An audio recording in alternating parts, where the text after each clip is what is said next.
Today I'm going to show you how to use the sine rule of sides of any triangle or the unknown angle of any triangle.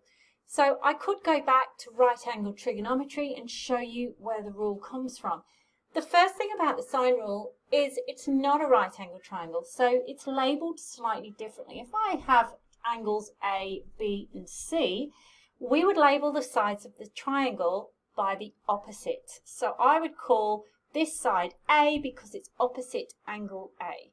And I would use a lowercase letter to describe the sides and capital letters to describe the angles. So this would be side B and this would be side C. Now if we go back to right angle trig for a moment, just to find out where that rule's come from, technically that would be the height of the triangle, and we know the height sits perpendicular to the base.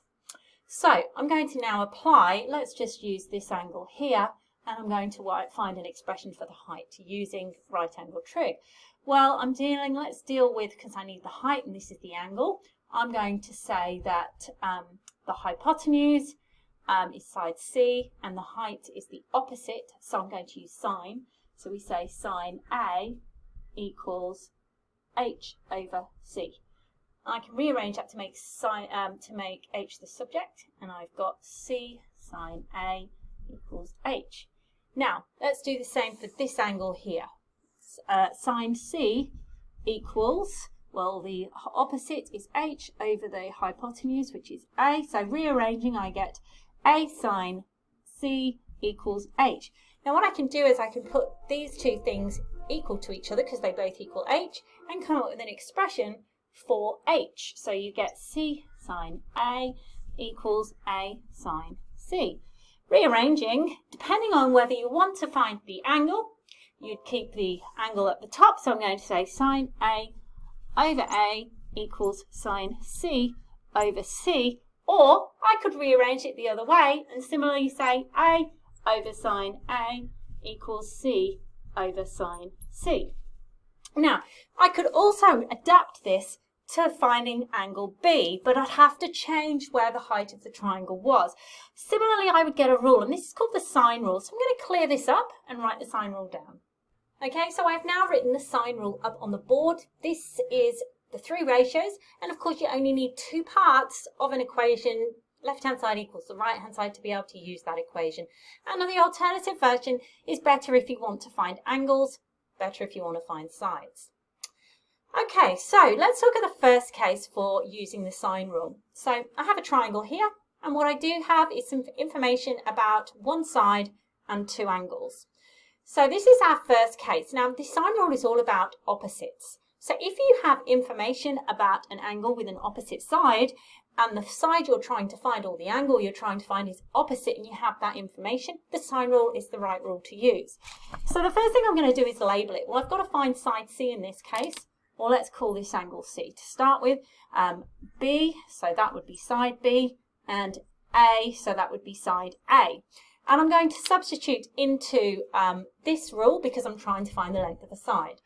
So I've got information about angle C and I want side C, so I'll use this part. And I have information about angle B and side B, so I'll use these two parts of the ratio. So B over sine B equals C over sine C, and I'm just going to substitute the values in. So B is 10, angle B is 70, so sine 70 is equal to C over sine 31. Now it's just a case of rearranging that formula to get C as the subject, so I'm going to take 10 over sine 70 multiplied by sine 31, which will leave me with C. And once I put that into the calculator, I will get my answer for side C. So I'll need a calculator to work that out. Luckily, I've done this already. So it comes out, and don't forget you need to be in degrees because these angles are in degrees. I've got side C equals 5.48 centimetres. Okay, and that's pretty much everything you need to know about finding an unknown side. Now let's look at if we had to find an angle. If we had to find an angle, I would be looking for opposites, and I could use this formula, and then it just means my arrangement to find the subject is a bit easier. I'm now going to look at the second case. I'm now going to talk to you about the second case, where this can also include the ambiguous case.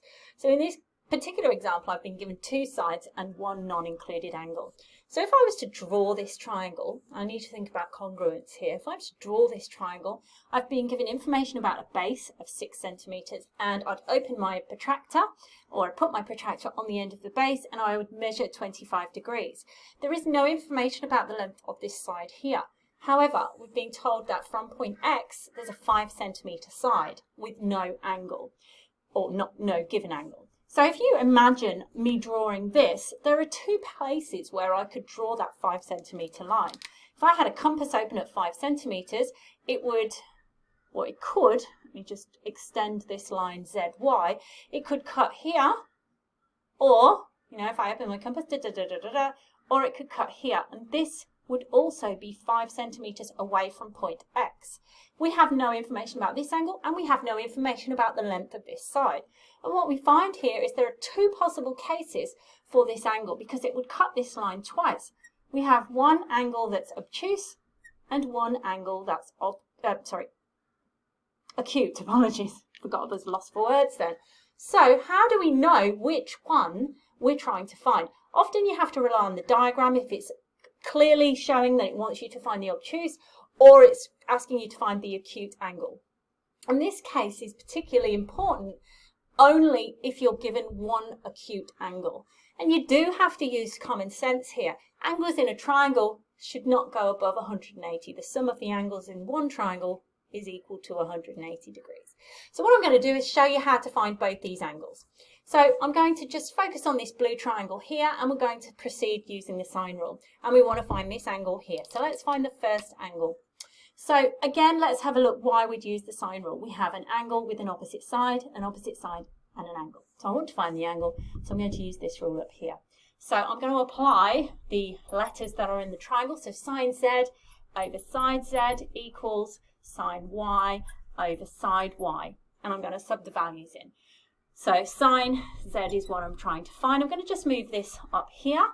Equals 6 multiplied by sine 25 over 5. Now, to find the angle, I need to inverse sine, so sine to the -1 of all of that, whatever that comes out as. Obviously, I'd need to use a calculator for that, so I've already done that, and I get 30.47 degrees. Now, clearly, what that's found is our acute angle here.